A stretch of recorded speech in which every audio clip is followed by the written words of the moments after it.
साथियों, चैप्टर 6 के online test में सभी का वेलकम है। चैप्टर 6 तत्वों के निष्कर्षण के सिद्धांत एवं प्रक्रम।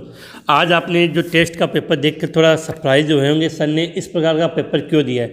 तो मैं आपको बता दूं कि इस चैप्टर से 3 क्वेश्चन तो पूछे जाएंगे वस्तुनिष्ठ और 1 क्वेश्चन आएगा अति लघुरात्मक। तो उसी के अकॉर्डिंग मैंने ये पेपर बनाया और मैंने आपको पहले भी कहा था कि ये जो बूस्टर ऑनलाइन टेस्ट सीरीज है वो बिल्कुल बोर्ड पैटर्न के अकॉर्डिंग होगी। एग्ज़ाम के अंदर जो अपना ब्लू पत्र होता है उसी के अकॉर्डिंग ये सब क्वेश्चन मैंने वैसे बनाए हैं। तो चलो स्टार्ट करते हैं। उससे पहले जो स्टूडेंट फर्स्ट बार इस चैनल पे आए हैं वो चैनल को लाइक शेयर और सब्सक्राइब करना ना भूलें। क्वेश्चन नंबर 1 आपकी स्क्रीन के सामने, अर्धचालकों का शोधन किस विधि के द्वारा किया जाता है। तो जो अर्धचालकों का शोधन मंडल परिष्करण विधि के द्वारा किया जाता है। काफ़ी इंपॉर्टेंट क्वेश्चन है जिसको मंडल परिष्करण विधि को हम जॉन परिष्करण विधि भी कहते हैं। तो अर्धचालकों का शोधन किस विधि से किया जाता है, मंडल परिष्करण विधि या जॉन परिष्करण विधि के द्वारा किया जाता है। अगला क्वेश्चन है कॉपर मेट में पाया जाता है। जब कॉपर का शुद्धिकरण किया जाता है तो वहाँ उसके मध्य एक कॉपर मेट बनता है। तो कॉपर मेट का फॉर्मूला क्या होता है, Cu2S plus FeS, cuprous sulphide और फेरस सल्फाइड का मिश्रण कॉपर मेट कहलाता है। इसका मतलब इसका जो राइट आंसर है वो क्या हो जाता है, Cu2S तथा FeS। काफ़ी सेम से मिलते हैं, जल्दीबाजी में गलती हो जाती है। तो कॉपर मेट में पाया जाता है तो बिल्कुल ईजिली याद कर लेना Cu2S प्लस FeS। इसके बाद क्वेश्चन नंबर 3 आपके सामने, एलिंगम आरेख एक अक्ष में निम्न में से किस प्रक्रम के होने की संभावना की प्राप्ति करने में मदद करता है। जो एलिंगम आरेख इस चैप्टर का काफ़ी एक इम्पोर्टेंट टॉपिक है। तो एलिंगम आरेख इन चारों में से हमें किसके बारे में सहायता प्रदान करता है, किसके बारे में बताता है। तो बिल्कुल ईजिली है, जॉन परिष्करण, वाष्प प्रवाह परिष्करण, विद्युत अपघटन से इसका कोई लेन देन नहीं। इसका पूर्णतः लेन देन होता है तापीय अपघटन से। तो एलिंगम आरेख एक अक्ष के निम्न में से किस प्रक्रम से होने वाली संभावना की प्राप्ति करने में मदद करता है। तो राइट आंसर होगा तापीय अपघटन। इसके बाद नेक्स्ट क्वेश्चन है, मैग्नीज व क्रोमियम का अपचयन किस विधि के द्वारा किया जाता है। बेयर विधि के द्वारा, थर्माइट विधि के द्वारा, हॉल हेराल्ड प्रक्रम के द्वारा, हाइड्रो धातु क्रम के द्वारा। आप सभी जानते हो कि देखो हॉल्ट हेराल्ड प्रक्रम के द्वारा तो किसका करते हैं हम, एल्यूमिनियम का शुद्धिकरण। बेयर विधि के द्वारा एल्यूमिनियम को एल्यूमिना में परिवर्तित किया जाता है। तो याद करना है मैग्नीज और क्रोमियम के अपचयन के लिए कौन सी विधि का प्रयोग करते हैं, थर्माइट विधि का प्रयोग किया जाता है। मैग्नीज और क्रोमियम के अपचयन के लिए किस विधि का प्रयोग किया जाता है, थर्माइट विधि का प्रयोग किया जाता है। इसके बाद क्वेश्चन नंबर 5, 3 का शोधन कौन सी विधि के द्वारा किया जाता है। तो काफ़ी इजी क्वेश्चन है। तो इसका आंसर क्या हो जाएगा, द्रव गलन परिष्करण विधि। तो बिल्कुल माइंड में क्लियर कर लेना कि जिंक धातु है, किसकी बात है, तीन धातु का जो शोधन है वो द्रव गलन परिष्करण विधि के द्वारा किया जाता है। एक चीज़ बता दूं मैं यहाँ पे, वो भी आप याद कर लेना। जिंक और मरकरी की अगर बात की जाए, तो इसका जो शुद्धिकरण है, शोधन है, वो कौन सी विधि के द्वारा किया जाता है, आसवन विधि के द्वारा किया जाता है। तो बिल्कुल एज इट इज आपको याद होना चाहिए। इसके बाद क्वेश्चन नंबर 6 की तरफ आगे चलते हैं। तो नेक्स्ट क्वेश्चन आपके सामने, फेन पलवन विधि में प्रयुक्त संग्राही व फेन स्थायीकारी बताइए। तो एक बात तो ये सभी जानते हैं कि फेन पलवन विधि कौन से एक्स के लिए काम में ली जाती है। तो आप सभी एक ही आंसर दोगे, कौन से, सल्फाइड एक्स। ये क्वेश्चन में नहीं पूछा लेकिन मैं बता रहा हूँ कि फेन पलवन विधि कौन से एक्स के लिए, सल्फाइड एक्स के लिए। अब इसमें जो प्रयुक्त अपने को संग्राही और फेन स्थायीकारी के बारे में बताना है। तो पहले तो हम लिखते हैं यहाँ पे संग्राही के रूप में, किसकी बात करें हम, संग्राही के रूप में अगर हम प्रयोग करते हैं तो चीड़ का तेल, वसा अम्ल, चीड़ का तेल और वसा अम्ल का प्रयोग हम किसके रूप में करते हैं, संग्राही के रूप में किया जाता है। दूसरा क्वेश्चन आपको इसी के अंदर पूछा है कि फेन स्थायीकारी के रूप में एक तो हम इसमें किरस्टोल का प्रयोग कर लेते हैं,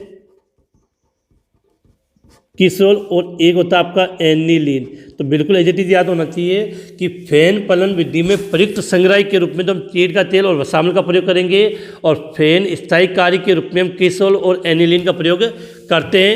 फैन प्लवन विधि का प्रयोग कौन से एक्स के लिए किया जाता है? सल्फाइड एक्स के लिए किया जाता है। इसके बाद नेक्स्ट क्वेश्चन आपके सामने, वात्या भट्टी का नामांकित चित्र बनाइए। मैं अभी भी कह दूँ कि एक तो वात्या भट्टी और एक परावर्तनी भट्टी, दोनों में से एक का नामांकित डायग्राम बोर्ड एग्जाम में पूछा जा सकता है। तो वात्या भट्टी का नामांकित चित्र आपकी स्क्रीन के सामने है। मैंने पहले भी 1-2 बार पहले कहा था कि इस डायग्राम को आप तभी बना पाओगे जब आपकी अच्छे तरीके से प्रैक्टिस है। तो आपने स्क्रीनशॉट ले लिया होगा। इसके बाद हम चलते हैं नेक्स्ट क्वेश्चन की तरफ। हाइड्रो धातु क्रम किसे कहते हैं? जो रद्दी धातुओं से जो कॉपर प्राप्त करते हैं वह प्रक्रिया आपकी क्या कहलाती है?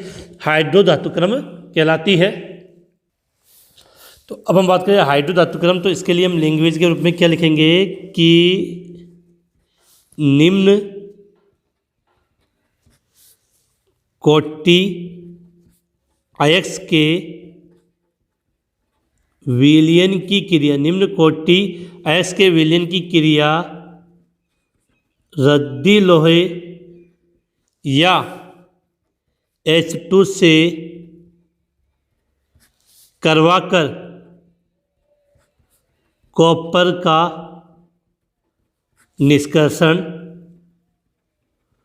हाइड्रो धातु क्रम कहलाता है। तो बिल्कुल क्लियर होनी चाहिए बात है कि हाइड्रो धातु क्रम में क्या होता है, निम्न कोटि के जो एक्स होते हैं उनके विलयन की क्रिया या तो रद्दी लोहे के साथ करवाई जाती है या हाइड्रोजन के साथ करवाई जाती है, जहाँ से हमें कॉपर धातु प्राप्त होती है। इसको बोलते हैं हाइड्रो धातु क्रम। मैं इसके रिएक्शन भी लिख देता हूँ।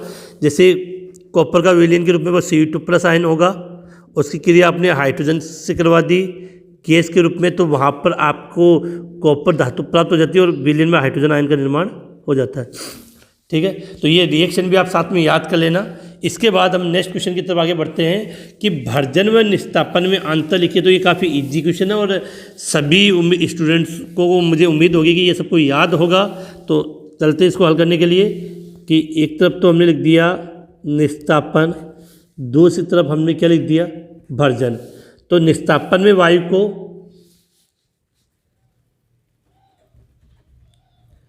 अयस्क को वायु की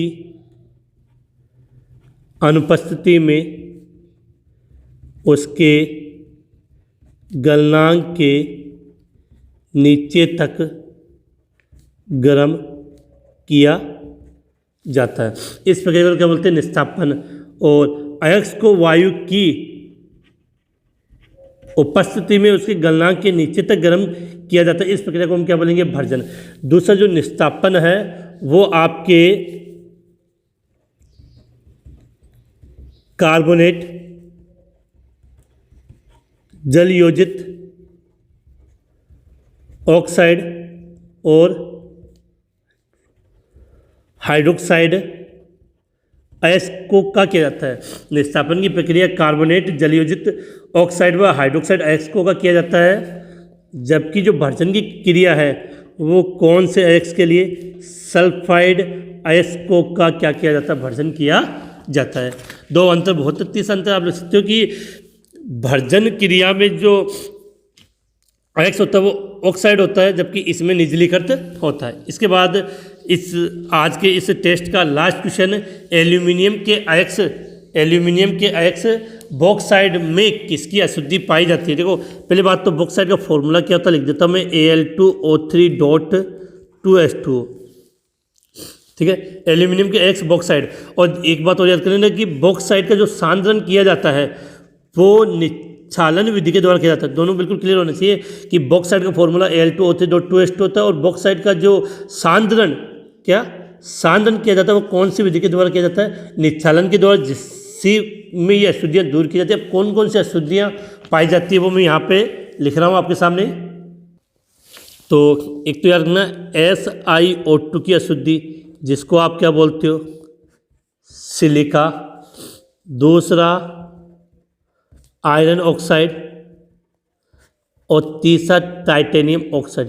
ये तीन अशुद्धियाँ मुख्यतः पाई जाती है। तो बिल्कुल याद होनी चाहिए कि एल्यूमिनियम के अयस्क बॉक्साइड में SiO2 सिलिका, आयरन ऑक्साइड और TiO2 की अशुद्धि पाई जाती है। तो आज मैं उम्मीद करता हूँ कि चैप्टर नंबर जो 6 का जो ऑनलाइन टेस्ट हुआ है उसमें आपके नंबर काफ़ी अच्छे आए होंगे। और ये मत समझना कि पेपर का पैटर्न इजी है। मैंने आपको शुरुआत में एक बात कही थी कि पेपर को मैंने बोर्ड एग्जाम के अकॉर्डिंग बनाया है।